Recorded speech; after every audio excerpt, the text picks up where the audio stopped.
Hello everyone and welcome back to my channel. So today I have been planning to do a little bit of a challenge, sort of character slash creature design.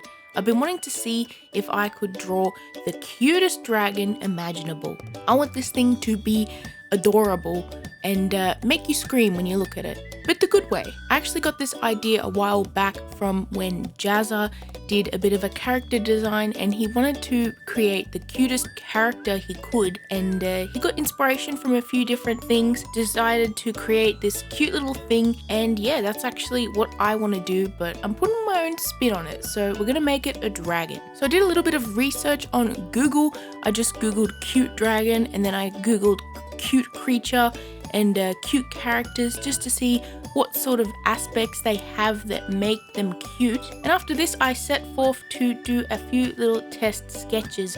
I was basically just playing around with my iPad and seeing what would come out if I draw a cute dragon. And I did a few different sort of designs and I decided on one that I actually really like. So this cute dragon has a big head, obviously, as is stereotypical with cute things, and it's got the big eyes and short snout that is typical with cute characters.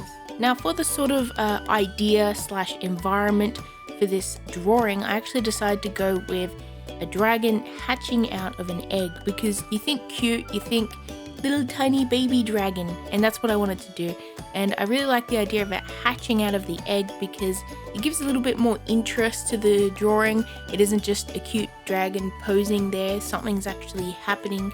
There's a story unfolding. And today I'm using my iPad Pro and Procreate to draw this because it's been really convenient for me to do digital art occasionally, especially when I'm not at my desk. I can sit in bed and draw, and it's been really good. So I started off with just some rough sketches here, and I used a large sort of airbrushy brush, which forces me to create with shapes and get the overall sort of silhouette and structure down before I even think about going in with details. Then I lighten that quite a bit and I go over the top with a slightly smaller, more clearer airbrush brush, and then I'll go in and sort of refine things a little bit and get the sort of anatomy down that I like. And after this I basically just do it all over again, except now with a very small brush and more precise lines, trying to start to think about where I want each sort of detail. I'm seeing what the eyes look like and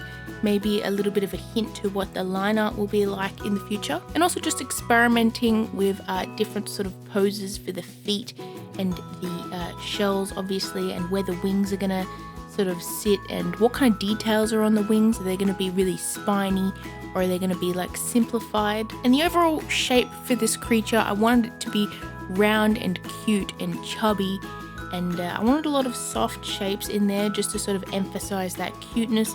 I didn't want too many harsh lines or pointy shapes or anything like that. So the horns on its head are actually sort of really rounded and simple, and that's because this is a baby dragon. It's going to grow eventually and become a super scary, cave dragon. But at the moment, its horns are actually soft and not very long and pointy, so that sort of adds to the cute aesthetic of it. Same goes for the claws actually as well. They are a bit longer than the horns. They're not so thick and wide. They're actually, definitely claws, but they're not huge, sharp talons that they will eventually become. The neck of this dragon isn't actually particularly long. It's actually almost non-existent, and I felt like doing a short neck on this baby because it has just come out of an egg, and when a dragon's inside of an egg, it doesn't have that much room, and I feel like its long serpenty kind of neck would eventually grow when it matures. It doesn't really need a long neck at the moment, especially when it's a baby. I tried to make its legs and also its tail nice and pudgy as well, because cute things have like baby fat on them, and I just felt like emphasizing that a little bit and making it adorable. Now for the colors of this thing, I wanted cute colors. I wanted a slightly soft sort of baby look to it. However, I didn't want to go too far in the cute direction. I didn't want to go for like pinks and stuff because I wanted to feel like this baby dragon would appeal to everyone, and if I went with too, you know, feminine colors like pink and stuff, it might not be cute for people who don't like extremely pink things. So I decided to go with a soft baby blue color with hints of purple in there.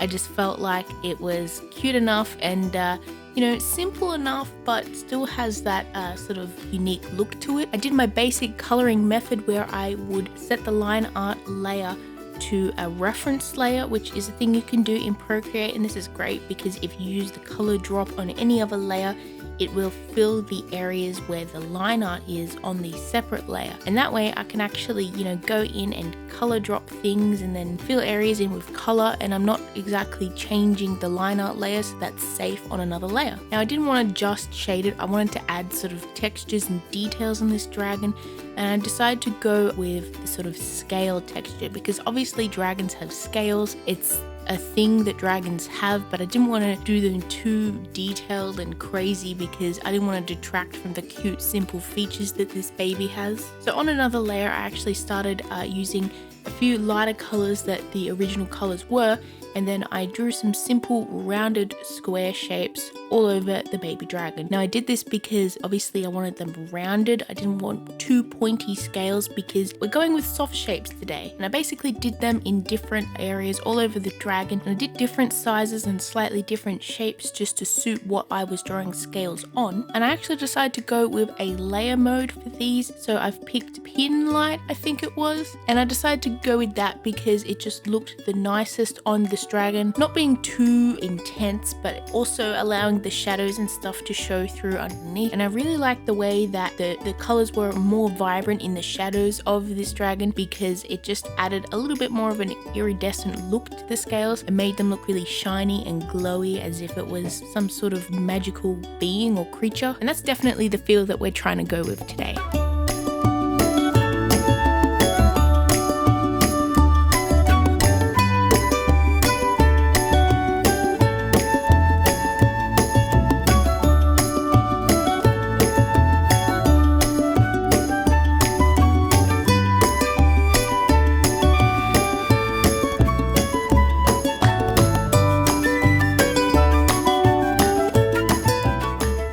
After this, I decided to go with my usual thing of colored line art. It's something that I really love to do in my digital illustrations. I basically just add an alpha lock to the line art, and then I'll just color over with any colors that I feel are accurate for the creature. And this really helps because it adds even more vibrance to it, and you can actually add more details using the color of the line art as opposed to just using black.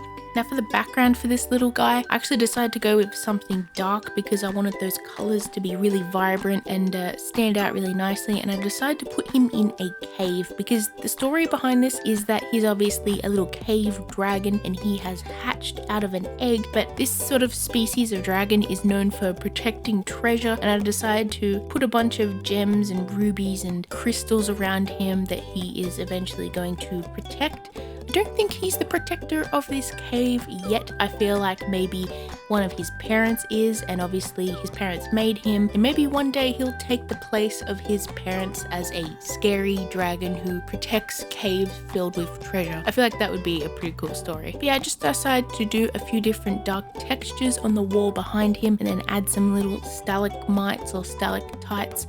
I think they're stalagmites. I can't remember which one it is that comes from the roof, but it's that one. And I also decided to add a few gems around him as I mentioned earlier, and they were actually pretty easy to draw. I'll tell you how I did that. I just did some basic sort of geometrical shapes, which I then colored in, and then I used my selection tool just to add some random highlights and shadows, and yeah, that's pretty much it. Other than that, I also used a bit of a sort of soft brush to add a bit of a highlight to them, and used a layer style that looked really cool, that made them really vibrant and colorful. And yeah, that was pretty much it. That was how I drew those gems, and they look pretty good, I think. After this, I added a few different colors to the background just to make it look like there were some sort of gems maybe in the walls or something.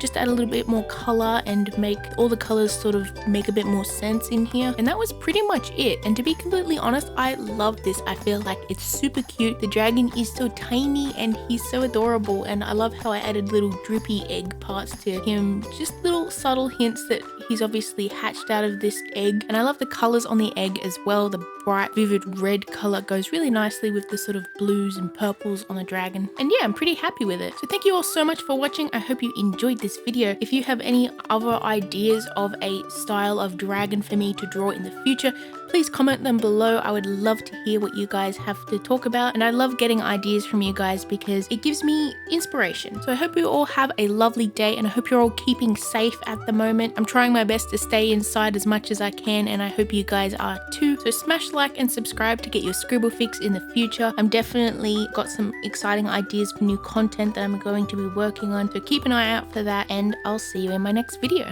Bye everyone.